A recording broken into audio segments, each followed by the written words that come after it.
Hi friends, life and স্পাইসে সবাইকে স্বাগত। আশা করছি সকলে ভালো আছো, আমরাও ভালো আছি। বুঝতে পারছি না এখন কি বলবো, এখন ভোর 4টে বাজে। তো মর্নিং আর বললাম না, ভোর থেকে শুরু করছি। তো আমরা 4টের সময় বেরিয়ে পড়েছি করিমপুর বাস স্ট্যান্ডে বাস ধরার জন্য। তো দেখো আমরা বাস স্ট্যান্ডে পৌঁছে গেছি। 4টে 10-এ আমাদের বাস ছাড়বে। বাসের টিকিট আমি অলরেডি আগের দিন রাত্রিতে বুক করে রেখেছিলাম। বাসে উঠে ঘুমিয়ে সকালও হয়ে গেছে। দেখো অনেক ভোরে উঠেছি। বাস থেকে নেমে আমরা কৃষ্ণনগর স্টেশনে নেমেও পড়েছি। কৃষ্ণনগর স্টেশনে আমরা যাচ্ছি, বর আগে চলে গেছে, ও টিকিট কাউন্টারে টিকিট কাটছে। আর দেখো আমরা এটা ব্যারাকপুরে ট্রেনে উঠে ব্যারাকপুরে পৌঁছে গেছি। ব্যারাকপুরে এসে আমরা ব্রেকফাস্টটা করে নিচ্ছি।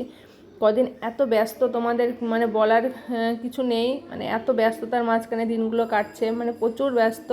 আর সময় খুব কম, হাজব্যান্ডের ছুটি খুব কম, সব কিছু একসঙ্গে ম্যানেজ করতে আমরা পাচ্ছি না। তো দেখো আজকে প্রচুর কাজ। আমরা হালকা টিফিন করে নিলাম, কিছু করার নেই, কারণ মেয়ের স্কুলে যাব, ছেলের আর্মি স্কুলে ওকে অ্যাডমিশন করাতে পারিনি, সেটা করতে হবে। বরের তৎকালে রিজার্ভেশন করতে হবে। তো আমরা বর রিজার্ভেশন কাউন্টারের সামনে বসে আছে, 10টা থেকে স্টার্ট হবে ওর টিকিট। তো তৎকালের টিকিট কাটা কমপ্লিট প্রায় হয়ে গেছে, আমরা এখন বেরোবো। তো দেখো আমরা বেরিয়ে বাড়িও চলে এসেছি।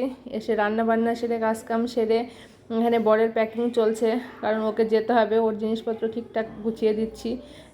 দিয়ে চান টান করে পুজো পাঠ সেরে খাওয়া দাওয়া সেরে আমরা একটু ঘুমিয়েছিলাম। ভোর থেকে চলছে, শরীর প্রচণ্ড ক্লান্ত।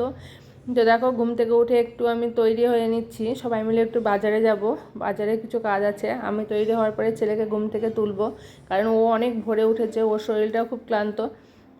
তো দেখো সব বন্ধ করে এবার বাজারে যাচ্ছি। বাজার থেকে আমরা দেখো চলেও আসবো, সেভাবে শ্যুট নেওয়া হচ্ছে না, বুঝতেই পারছো খুব ব্যস্ত, চারিদিকে এত কিছু একসঙ্গে মেকআপ করা অসুবিধা হয়ে যাচ্ছে। এখান থেকে 4টে চেয়ার নিয়েছি, কারণ বসার জন্য লাগবে, প্লাস ডাইনিংয়ে খাওয়ার জন্যও ব্যবহার হবে। আর মেয়ের জন্য এখানে আমরা বই নিয়ে এসেছি। ওর সমস্ত বই পাইনি, কিছু বই বাকি আছে, যতটুকু পেয়েছি কিন্তু ততটুকুই নিয়ে এসেছি, আবার পরে গিয়ে নিয়ে আসতে হবে। আর চেয়ারগুলো তোমাদের কেমন লাগলো অবশ্যই জানিও। বসার জন্য ব্যবহার হবে, খাবারের জন্য ব্যবহার করতে পারবো, সেই হিসেবে নিয়েছি।